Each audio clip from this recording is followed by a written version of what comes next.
Hello, everyone. Welcome. I'm Mary Ellen, and today we are going to be talking about our Power of Eight group with our very own Paula Petry. She is the moderator of our group, and so everyone is welcome here. We'll be bringing her on in just a moment.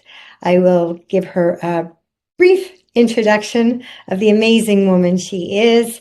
She's multifaceted creator and author of two books, 24/7 Flow, Thrive Around the Clock, and A Mother's Courage to Awaken.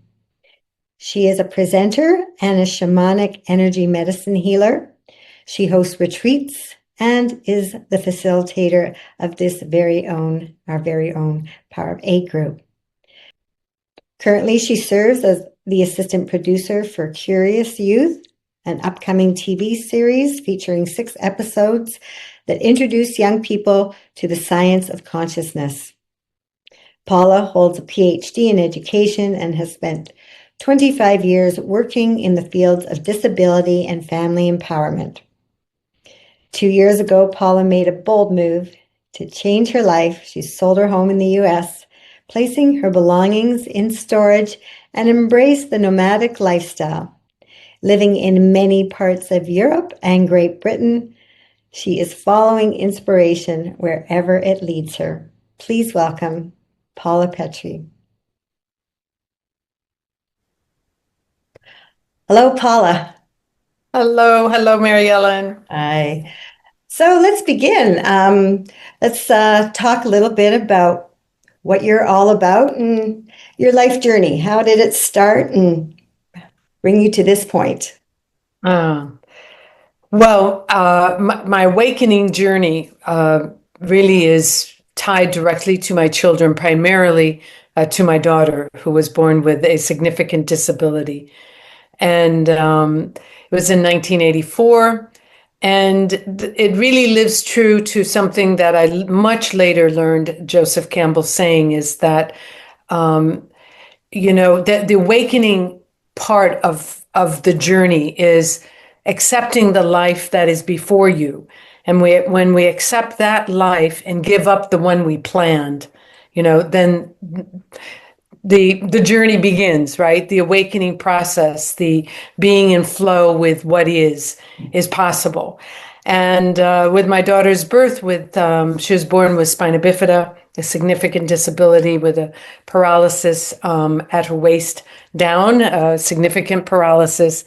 It was not at all what, of course, my life was that I had planned. But when I accepted that and really embraced it, and this open, loving relationship with my daughter, I say even though, like a raw courage, because you don't, I felt that it was possible that I outlive her. And there's a kind of courage that I now talk about with other parents and have for many years, that it takes to love even though. And that raw courage has really helped me all the rest of my life, of knowing that I had the courage to do what is the most difficult. And in that, I had the opportunity to start a nonprofit. I just raised my hand at a community meeting. My daughter was 1 year old, and off I went and became very politically involved, very savvy on disability policy. Later went into the medical school, into a position they created for me to bring the heart into medicine and how to deliver diagnostic news effectively. For pediatric residents, they're in training, and they really had no or very few to none role models that really could help them. And then later, with the death of my daughter, really a very large awakening to what I believe is now my life's work and understanding of life, that love never dies. Mm-hmm. Love never dies. And I brought that in to some degree into the medical school in terms of grief and loss. But later can I ask you, at what age did she pass on? My daughter was 12. Alex was 12 when she passed. Yeah. It's interesting when you said accepting the life that is before you. We all have a certain expectation of, having a normal, healthy life, healthy children. And quite often we are not given that. We are given what we are here to do. And it sounds like she picked the perfect mother. And and that sets you on your path, and to even work with physicians, because physicians can't do it all on their own. Really, I can relate to having a child with special needs, and really the physicians working with us, we are the experts on our children, and we're living with them every day, and we are the ones that brought them into the world. And so, good job. And the whole part, what I heard about you saying, is accepting.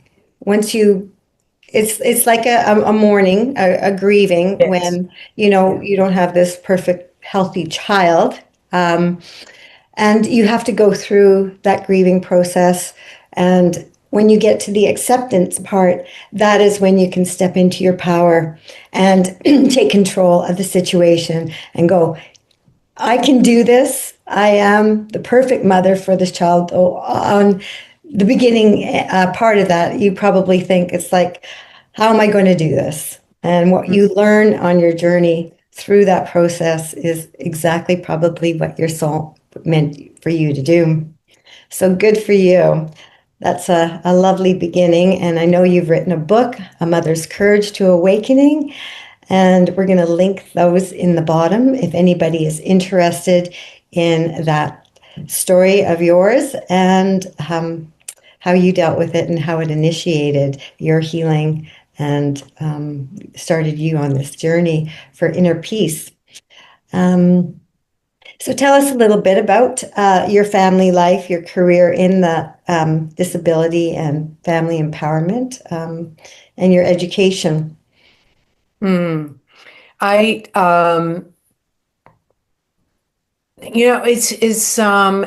saying yes to something, without giving it much thought. And I have gone on in life and continue to do that. It's like raising the hand, and it's that, yes, it's that green light. And in the occasions I look back on where it was really a full green light, like I carry no regret, and it was the most satisfying. And in that, it was a community meeting of 50 people I was invited to as a young mother. And as community efforts go, within a short time, there were 3 of us. There were no longer the 50 that were all excited at the community meeting. And I kept raising my hand, and ended up founding a nonprofit, Parent to Parent of Miami, who still sees now 4,000 families each year in a support advocacy role for them. At that time, it was breaking new ground. Parents helping other parents was very controversial.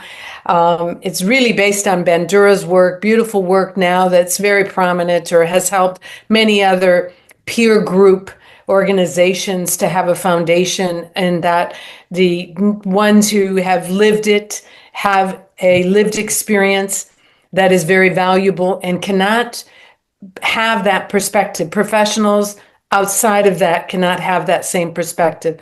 So it's that blended expectation, or experiences that give full value to the person seeking assistance, help, guidance, mentorship. At the University of Miami, at the medical school, I was brought in because of my experience. One of my great contributions I love the most, really, to understanding the family perspective to pediatric residents. One of the things I did was we matched the new incoming pediatric residents with families, and they made home visits. And then they wrote it up, and I did research around that, what their findings were. And it really was a heart opening for them, an aha experience that we didn't predict. And the other thing was art abilities. So I brought in the arts in so many beautiful ways, and juried art, and honoring children with disabilities in their strengths. And art was one of them. So that it it ran its course, though. It was a time that I really felt my mission was done, and I really stumbled, as people may identify with this, for a couple years before I was able to muster up the strength and say, I'm done. This is no longer my role. I was in a PhD program, and I said, come what may, but I can no longer. My mission is done. So when our mission's done, ladies and gentlemen, you move on, or they move you on, because there's this dried up and over with is evident to everybody. So I did that. Who really is in control anyway? I know. It's like, oh my gosh, but it was hard. My son was in college. I was a single mom. But I did it. Sold my house. And it was right before the crash in 2007. So It was really good timing. Yeah. Little did I know. But in that unknown space, and this is key for people, in the unknown, allowing for the unknown to exist, there is the opportunity can come to us. It's the womb, the dark womb that gives birth to something new. But we want to hold on to everything and just hope that something else comes in. Well, it doesn't work that way. We got to let go, and then it comes. And it was shortly after my resignation, working on my PhD, finishing it up, see what may, homeless, kind of no host here and there, that I met a psychic. And it was in a spiritual group. It was happenstance. And she know a man's coming from Georgia, and he's a grief counselor and also a psychic. And he says he can speak with people who have passed. But when she announced the date, Mary Ellen, it was July 5th. And that was the anniversary of my daughter's passing, her transition. And so I signed up. I said, I'm going. And then, Of course. and then it all unfolded, really did. Everybody came my way. It was very easy. I became curious. Is this real? It felt real. I signed up and took classes, took another course, and then eventually, within I guess it was actually 2 years, I was studying with Alberto Villalobos Four Winds Society in his program, and felt that this was my calling. This is the energy medicine. The energy medicine. The shaman work that you do. The shaman work. That we bring into our work in the Power of Eight group, this is a nice lead into talking about our beautiful group that we've been together for 4 years. I know I've been in the group for 5, and you came in, and you're our lovely moderator. We are fantastic at structure and keeping us on task, and we usually have time for 3 Heelys, we call them. And we all appreciate so much in the group what you bring to the group and how you keep us focused on with your skills of organization and seeing it through. And how did you first hear about the Power of Eight group? Maybe you can tell the viewer. The person leading at the time, we can remember, was someone who also studied with the Four Winds Society. And so the invite to attend came through her. And then there was a change in guard, so to speak, someone, health issues, this and that. And the vacuum was there to, and the group needed someone who would say yes. Yes. So again, another one of those situations where you step up and say yes. So imagine every Monday, we've missed a few, obviously, over 4 years, but more or less every Monday. Yeah, we meet for an hour at a time. So people not knowing about the Power of Eight, the terminology comes from Lynn McTaggart's work. She's done a lot of research. She was a journalist who became very articulate in understanding and describing and talking about the quantum field, the interconnecting field that we all exist within. It's within us and outside of us, inside, outside. And she's gone on then to do research and groups and coming together in the power of those. We do it a bit differently in that we have all our seers, and not necessarily people in her groups are seers, but we have all of us. We connect together as a group for some minutes, and in our own way, we connect up into this field. And in this field exists our Healy, who we have a photo of.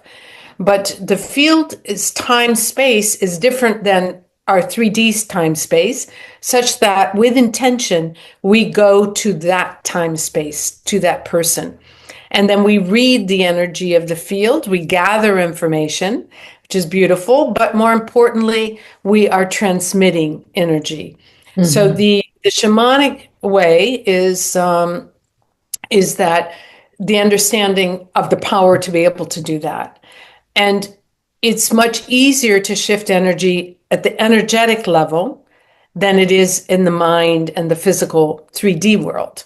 Yes. So we're shifting it, rewiring it, we could say, by many different ways. There's different ways in which we do it, but primarily when we bring in light, which is the quantum field and that love energy, it transmutes the dark. If you think of a room, and if it is dark, you turn on the light and the dark goes away. Mm-hmm. So very similarly, we as a force of 4, 7, 8, 9 people sometimes, we turn on the light and that force of light into the individual's field of energy. Yes. And it transmutes whatever's needed to shift based on the individual's intention. Beautifully said. Yes, illness is darkness. It is dense energy, and you described that very well, how we are able to turn the light on and see what's going on and be able to clear those things as energy healers. Some of us do Reiki and other healing modalities. What would you say is your gift? Your primary gifts that you bring mine's to the group? Definitely shamanic. So it is that ability to see. And I've also been given this gift of poetry, and I've been writing poetry off and on for many years now. So the essence of what is going on for the individual comes through me in the form of a poem very often. And that poem then transmutes the energy as it's being shared. Mm-hmm. The shaman also, we see if there's really dark energies, if there's cords to other individuals who are drawing energy away from the person. It's not in the best interest of the Healy. And we see cords. Yeah, we see the dark entities, and it's like chop, chop, chop, chop, chop. Yeah. So we sever what's not needed as well. So it comes to. And so I've been on the receiving end of your treatment, and that was life-changing for me. So you cut cords, and we work on all the different chakra areas. We can detect what chakra may be stagnant or where they're holding the negative energy, and we're able to clear them and bring light to them. And must say that we do have some great feedback from all the clients that we've been working on over the last 4 years, and how their body does heal from even cancer, from stage 4 to no tumors. And I love hearing those stories. It's so rewarding to know that we are changing lives for the better. And we also invite people in, not only that have health issues, but even situations in their life that is difficult for them to shine some light on those situations for them to transform as well. Yeah. You bring a lot of Heelys into our group. And so tell us a little bit about how you go about finding people, or people are probably finding you, and you bring them into the group. And if anybody out there is listening to you, what would you tell them if they needed a healing, or if they thought, even being a participant in a group like ours. Yes, wonderful. It's always on my heart, it's just a part of me being the power of eight. So it's like a magnet. I'm a magnet to.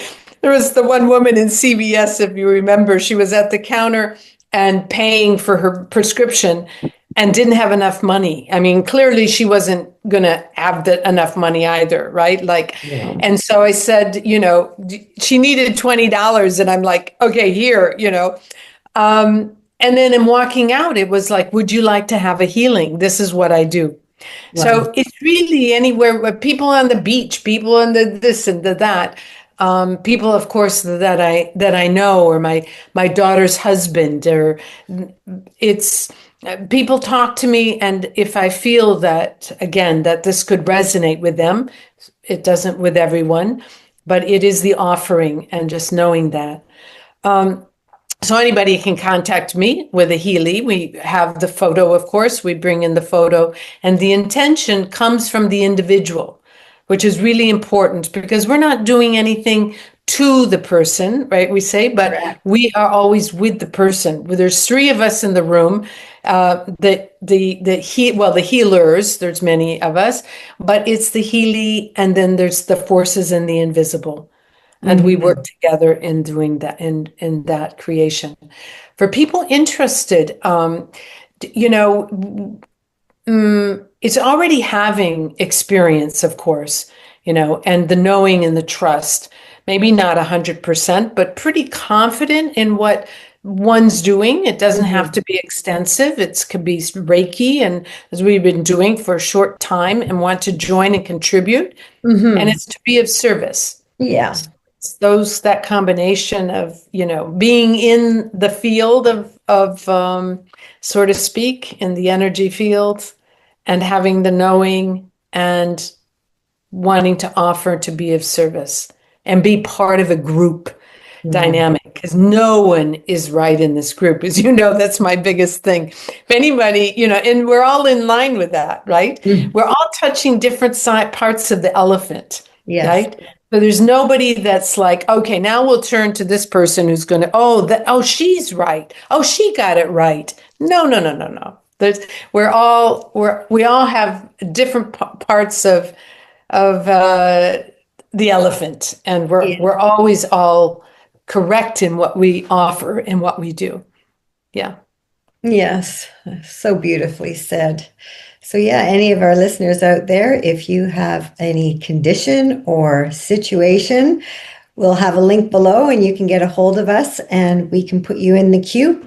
We usually are able to fit you in a couple of weeks, and possibly even the first week. So I encourage anyone who is looking for us to send them energy that will take care of any situation or health issue.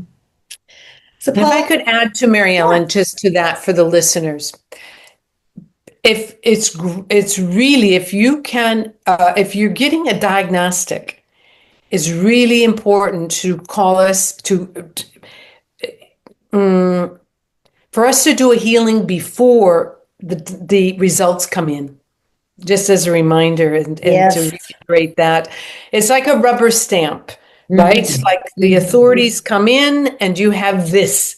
Yes. So imagine energetically, then we're needing to lift that. And the longer it's there, the more our belief system feeds into that existence of whatever that is. And it's more and more difficult. So pre-results is really is great. Yes. I can vouch for that. I had a couple of little lumps in my right breast a couple of years ago, and I was a little freaked out about it, but I was in the queue for that Monday morning, and Wednesday I went, and there were no lumps there by Wednesday. So I know I felt them a couple of weeks before that. I had the doctor put my hand on my breast, and they were there, and there was nothing. It does work. I can vouch for that. So when you're not working, Paula, we're coming to the near end of our discussion. What do you like to do for fun? Tell us where you are right now and what you do Yeah. for fun. I'm in Scotland right now. I'm in Findhorn. Some people may recognize that. There's the Findhorn Park, which has been from the 60s of all kinds of spiritual, it's a spiritual community, and I'm right outside of that. Mm. And for fun, I really enjoy nature the most. Travel, of course, I'm traveling a lot. And when I'm close to a city, in a city, I love anything with the arts. Mhm. So It's wonderful to museums, art follow you museums, on Facebook when performing you're, arts. yeah, traveling all around Italy and Europe and Yeah. yeah, the UK, and it's wonderful to try to keep up with you and see all the beautiful places that you travel to. And tell us a little bit about this upcoming retreat in September, I believe you are Uh, hosting in Italy.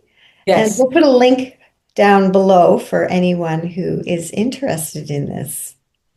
So in my travels to look at different sites, I don't hold a retreat without going there, and I want to connect deeply with the land because I work with the elements of the land are part of the invisible field of energy that helps to make everything happen for all the participants. And in that, I went to a beautiful place, Tenuta di Paternostro, in Lazio, which is the province, and it's north of Rome, Hmm. an hour and a half from Rome. And there are 9 thoroughbreds, used to be racehorses, that are now, and I helped groom and stayed there for a few months and become healing horses. They've been in this process for several years. So we will, in this retreat, we always work with shadow. That's the what's hidden, what we don't see within ourselves to release, and a lot of shamanic processes and journeys. But we'll also be in the field of 37 acres of land and the horses as healing horses. That it's amazing. And Hmm. they come and they are sniffing and snorting and licking, and they know the chakra system because they're feeling the energy. Our heart expands out, we know from heart math, 12 feet. The horses goes 5 times as large as that. And they have this love energy and have been in service to humanity from beginning of time. So they come and now understand this role of being in service. Mm. And so we will experience that daily. It's only a very small group. It's a boutique resort, beautiful. And Karen Mellers is a wonderful woman who co-facilitates with me, Right. and we will be working and yeah, together. Yes. I hope to join you on I that know. I hope wonderful so. retreat. Path to self-care. So Path to really, self-care. the simple things of this, it's not simple to do, but it's simple to explain, is that we create a love bubble. And the Hmm. horses are part of the love bubble. And then people come in, they set their intention, and the love of the energy field woven together with different processes creates there have been miracles in these retreats. Yeah. Yes. Well, So this is a lovely time and a very exciting time on this planet to be doing all this work and hosting retreats, writing these beautiful books. 24/7 Flow, Thrive Around the Clock is your latest book. I'm looking forward to my copy arriving today, and I look forward to reading it because I feel like I'm in a 24/7 flow spiritually and walking my path. So I think I'm going to really enjoy that book, and I would like to have another discussion one day on this book and as well as the other book you've written, A Mother's Courage to Awakening, Paths of Self-Care, Harnessing the Quantum Flow of Well-Being. That's your retreat in Italy coming up March 25th to the 29th this year. Any other departing wisdom you'd like to share with the viewers today, Paula? Hmm. We are at a crossroads, and it's um, it's building your bridge over troubled waters, I would say, encouraging people to make sure they're building a bridge I love over that. troubled waters. I like And, to, yeah. we're of service in many ways. There's many groups, many individuals. It's finding that person that it's a green light for you. This Mhm. person is a green light for me. I feel trust and resonance, and this is the person I want to help me build a bridge over troubled waters. And Mm, we all need those people in our lives very consciously. yes. Yeah. Well, Yeah. we are a rainbow bridge to the light Yes. and the Yes. pot of gold at the end. So, on that Yes. note, thank you Well for said. your wealth of wisdom and what you do bring to our group. And we've met another great person, our moderator, Paula Petry, in our Hour of Eight group. And we look forward and invite everyone to join us there. We'll put all those links in the bottom to get a hold of our lovely Paula Petry. Oh, thank you, Mary Ellen. Thank you. Beautiful being here with you. Thank you.